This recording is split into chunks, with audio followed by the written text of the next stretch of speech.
teachers, whoever it is that is within that particular sector. It hinders progress. It basically hinders progress. Now let's shift gears from academia to the political spheres, and we'll look at the nation that's telling us that there's anxiety as Uhuru visits Ruto's bastion. Now, we were told yesterday by the State House spokeswoman that there's going to be a development tour by the president. Now, page 4 of the nation tells us that just days after the diatribe against the Tanga movement, President Kenyatta travels to the political stronghold of his deputy and the group's de facto patron William Ruto on a development tour so tense that some State House factionaries do not want the host, Kapsaret MP Oscar Sudi, anywhere near the microphone. I'll start with you, Mr. Osida.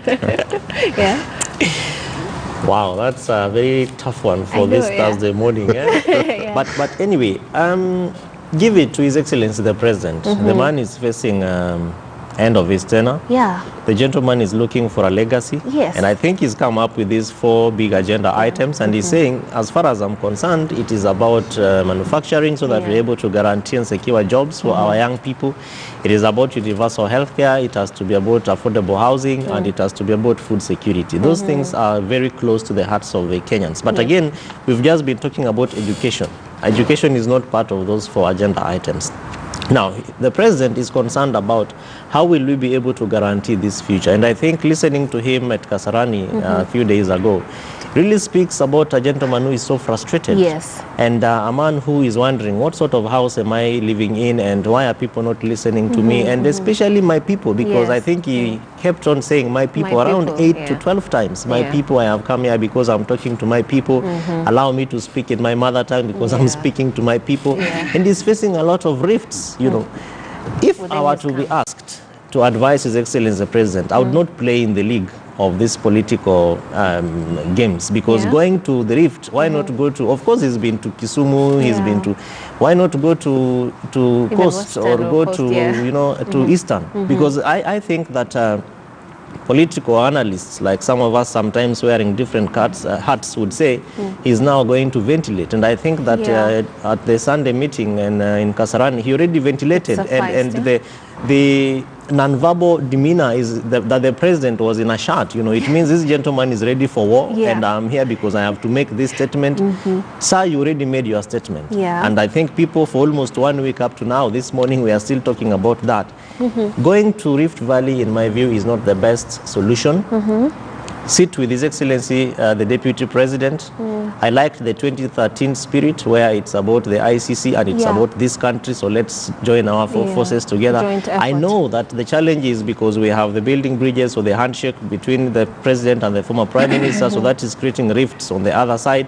But there has to be a way in which Kenyans must and should and must be able to sit and talk about our own issues. And again, just to finish this and to reiterate the President, he said it's about unity. You know, I want to leave Kenyans with a united country. I want a country where anybody can be able to go and do business. Our kids can go to any school. And I don't think that is the spirit for which we see the Deputy President rallying and running over. So it has to be a harsh stop, think for both the President and the Deputy President, so that we are able to also rally our troops to a point for which we can be able to say that you are taking care of our house that is providing direction and leadership for this country, which really, I don't think the politics is the way to go. Kenyans have been treated to 2 elections in 1 year, 2017, 2018, we saw it happening. But at this point, do you think they would listen? I mean, and put an end to the campaigns that, well, we're not really calling them campaigns, but we know what campaigns are. Of course, the stakes are very high because we have a gentleman who wants to transcend to power. We are talking about serious radical reforms of anti-corruption and the war on graft in this country. We are talking about change of money, currency issues, you know. And so I think that the president's tray is very, very full, which is why, in my view, he he should focus. Yeah, he should stand as a man on top of all these issues and say, I have charted a direction and that is the path we are going to walk on, and not to play in the league of the boys, because he's the one who said, I'm not their boy. Yes. So please, why do you want to play in their league? Set that direction. The country is going through a lot of issues. Be the man who will stand on top of those issues, and use people like Kevin Osido to do the politics for you. You know? You just had to throw that one in there. Why not? Because I'm as frustrated because of politics against development. Counties are struggling every day. Services are not being delivered. There is need, actually. Now, Dr. Moiselel, we're being told that President's handlers are reportedly uneasy with arrangements that would see Oscar Sudi play host during the events as leaders extend a cautious welcome. What do you feel about this development? What I believe in politics is that the moment you are the host, you just do your in-house things, forget about the local politics, the differences between you and maybe your opponents. But the bottom line is that you are the host. Just be disciplined. We have an African saying that wherever there are visitors, stay cool. But what I know about Oscar Sudi is not somebody to be wished away. He speaks his mind. And in politics, a person like that is good, especially when he's on your side. He's better with you than with your than being on the other side. So what I know is that above all, the president, His Excellency Uhuru Kenyatta, is free to go anywhere. He can go, he can launch a project anywhere, he can give any development agenda anywhere, whether people like it or not. Like, you should not actually be frustrated or throwing tantrums that there are some people who are not respecting me. As long as you do your mandate, I don't care. A good example of a president who actually did his work was Mwai Kibaki. You could raise a lot, you could make a lot of noise, do this and that, jump up and down. At the end of the day, he's just there. He'll be cool, calm and collected. And things are moving. You do that. But what I know is that we need to leave politics to politicians, as Kevin is saying. He is a politician, and the politics is affecting his development agenda. So somehow he has been forced to wade into those murky waters. No, but now, you know, the good thing of being a president is that in parliament you control all the committees, you control some of the governors. Wherever you want to do a policy issue, you just call something PG or something, or call certain committee, tell them that this is the agenda. Leader of the majority, leader of the minority also he has to listen to you. There is a situation where politicians come together. And again, that is now where we need professionals. As Kevin said, there are professional bodies, parastatals, that really can work for you. Handle that. I can give an example of Kipra. There are some policies that need to be streamlined. Or just by talking to Kipra, any of our executive director or any other person, he just give you a blueprint first. That you want to do this. This is how you're this is the blueprint. This is where if you step here and step here and step here, things will be okay. But if we play to the public gallery or we involve the politician, a politician can say anything. And on your point that when we talk of, there are some quarters of the people who really don't want Oscar Sudi to be near the mic. I think that is not good. You better allow him to talk there. You know how to be careful. At some instant, you'll be very careful. The mic? Because you yourself have said that you'd better have him on your side than on the opposing side. So if he goes off and he's a politician and says something that is not in line with what you want to hear, I know. Do you wrestle the mic from him? What do you do? No, you don't do that. Before any meeting, there is a VIP holding room. Go to the VIP holding room, talk to him, tell him that wherever the president is here, expect some goodies. So as you invite him, just be calm. And the good thing about protocol is that the president will be the last. So if he comes with goodies or not, you will have spoken before. So we cool down and things will go on.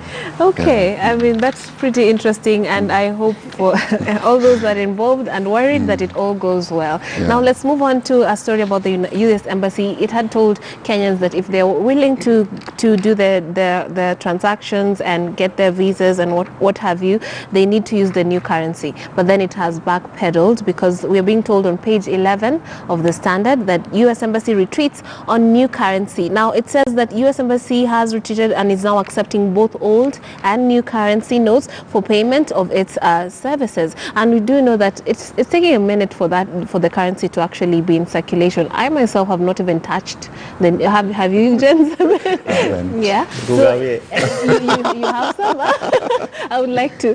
Now, tell us what you think, Mr. Osido, about this turnaround by the U.S. Embassy. Very important, critical, on point.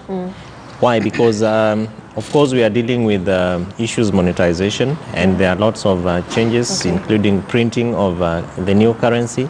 And really, because I'm not privy to the details behind what CBK is doing, but I'm sure that even as they came forth and said we have these particular changes, I am sure that there are notes which are already printed, like the CBK governor said at Narok during the celebrations.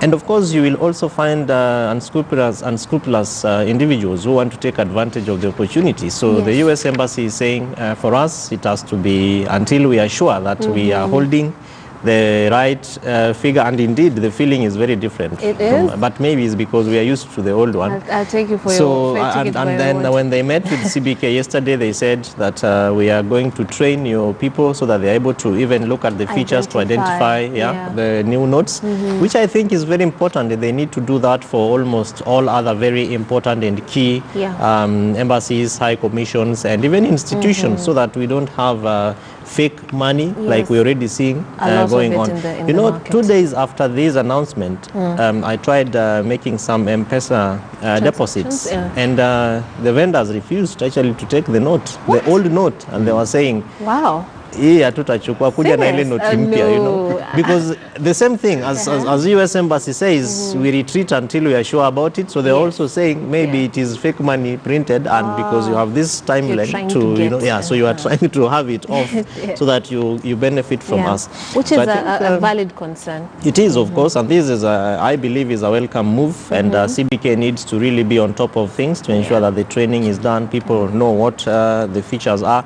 The media, I believe, whether bought airtime or you know, or is by goodwill for the sake of patriotism of the country, has done a very good job to be able to, you know, put print on the newspapers, and every time we see, you know, audio visuals going on radio and TV, and people are able to really know what sort of features we are looking at and what sort of issues we are dealing with. So I think this is a welcome move in my view. It is a welcome move, and a relief, I'm sure, for many who want those services. Dr. Moitele.